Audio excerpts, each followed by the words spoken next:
Shalom saudara-saudaraku yang terkasih, Shalom. pencinta firman Tuhan, kekasih-kekasih Tuhan yang selalu percaya ada harapan, ada kasih dalam iman kita. Saudara-saudaraku, seorang anak kecil pada suatu ketika dia diberi mainan oleh mamanya. Mamanya sampai pilih-pilih mainan yang bagus, sampai irit-irit uang dapur supaya bisa membelikan mainan yang bagus, berkualitas untuk anaknya ini. Mamanya pulang, lalu ketika diberikan mainan itu kepada anaknya, awalnya anaknya senang. Wow, thank you mom, terima kasih. Lalu dia mainin sejam, 2 jam, 3 jam. Setelah itu mainannya nggak tahu kemana. Hari kedua mamanya lihat anaknya ini mulai banting-banting mainan yang dibelikannya. Hari ketiga mainannya sudah rusak. Saudara-saudaraku yang terkasih, saya tanya kepada Anda semua, kalau Anda jadi ibu dari si anak yang merusak mainan yang diberikan kepadanya, kira-kira apa yang Anda akan lakukan? Mamanya mungkin sambil marah, bisa jadi. Mungkin sambil naikin suaranya, bisa jadi. Tetapi si ibu ini memberikan nasihat kepada si anak. Memberikan sebuah informasi, didikan tentang betapa berharganya mainan itu. Dan juga si anak diajarkan untuk bisa merawat mainan itu dengan baik. Saudara-saudaraku yang terkasih, bukankah seperti itu antara Allah, manusia, dan COVID-19? Mari kita analisa satu persatu. Allah memberikan manusia dunia, hidup yang bahagia, hidup yang harmoni. Matahari pagi terbit, malam terbenam. Pelangi muncul sehabis hujan. Air mengalir terus menerus. Ada musim hujan, ada musim panas. Bahkan ada musim semi, ada musim salju. Awalnya saudara-saudara, dunia yang diberikan Allah kepada manusia adalah dunia yang baik. Adalah kehidupan yang baik. Tetapi manusia seperti si anak kecil dalam cerita saya tadi. Kita tidak bisa menghargai kebaikan itu. Kita tidak bisa memandang cinta Allah di balik apa yang kita miliki. Alhasil kita merusaknya, kita menggunakannya dengan semena-mena. Sampai-sampai akhirnya dunia yang baik ini menjadi tidak baik. Hidup kita yang tadinya baik, penuh damai, penuh sukacita menjadi hidup yang tidak baik. Sekarang seperti ibu dalam cerita tadi, itulah yang dilakukan oleh Allah kepada kita saat ini. Wabah virus corona adalah hasil perbuatan manusia yang mengeksploitasi alam, mengeksploitasi seluruh yang mereka miliki di dunia ini. Kerusakan demi kerusakan, hancurnya relasi-relasi antar manusia. Saudaraku, buat Allah sebetulnya gampang untuk bisa memperbaiki dunia yang baru. Gampang buat Allah. Bim salah bim langsung semuanya pulih. Seperti harapan dan doa-doa kita saat ini. Tetapi saudaraku, kalau Allah cuman memperbaiki begitu saja dunia ini, manusia tidak pernah bisa belajar. Manusia tidak pernah bisa menghargai hidupnya dan dunianya. Di saat-saat seperti ini saudaraku, Allah turut bekerja dalam segala sesuatu untuk mendatangkan kebaikan. Saudaraku, percayalah saat ini Allah sedang bekerja. Tapi cara bekerjanya bagaimana? Dikatakan tadi, bekerja dalam segala sesuatu. Artinya Allah sedang bekerja dalam diri Romoyus. Allah sedang bekerja dalam diri para dokter dan tenaga kesehatan.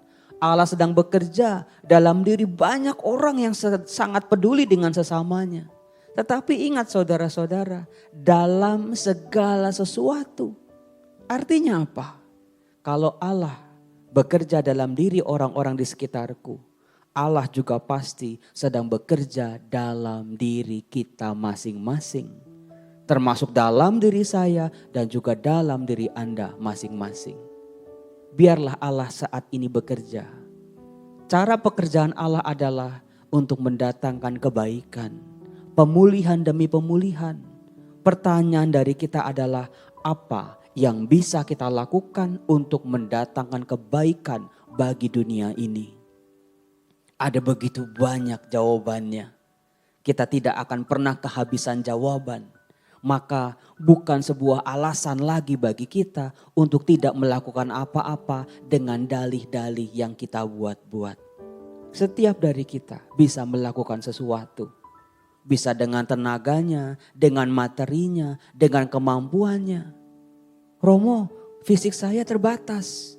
Saudaraku, fisik, tubuh kita mungkin boleh lemah, mungkin boleh tidak sempurna. Tetapi jangan sampai jiwa kita juga ikut-ikutan tidak sempurna.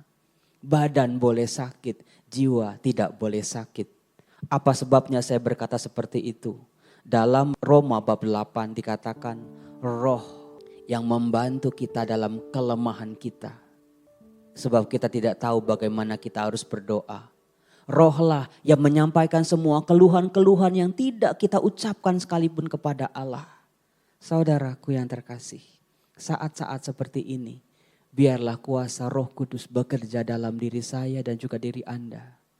Kalau kita tidak bisa berbuat apa-apa, biarlah Roh Kudus hadir. Biarlah Roh Kudus bekerja dalam diri kita saat ini. Biarlah Roh dalam diriku menyampaikan semua keluhan-keluhan yang tidak aku ucapkan, yang tidak aku tahu. Tapi aku sadar Engkau mengajak aku untuk mendatangkan kebaikan di tengah-tengah dunia ini. Untuk kami di sini yang sangat rindu akan kasih karunia Allah. Kami percaya meskipun kami serba terbatas, tapi kuasa-Mu, janji-Mu selalu ya dan amin dalam kehidupan kami. Inilah lagu doa komuni batin. Tuhan Yesus, aku rindu menyambut tubuh-Mu.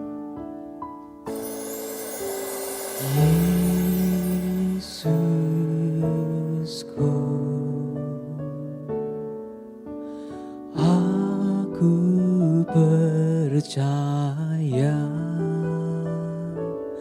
Engkau sungguh hadir dalam sakramen Maha Kudus. Aku mencintaimu lebih dari segalanya, dan aku merindukan kehadiran-Mu dalam jiwaku.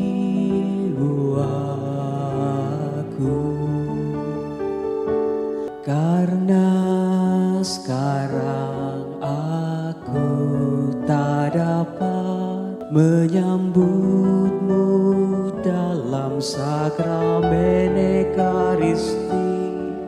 Datanglah sekurang-kurangnya secara rohani ke dalam hatiku.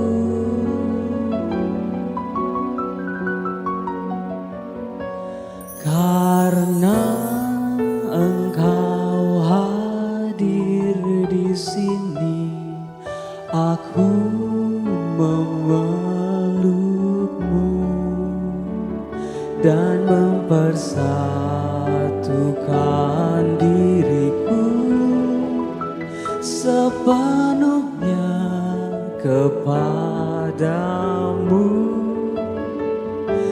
Jangan biarkan aku terpisah dari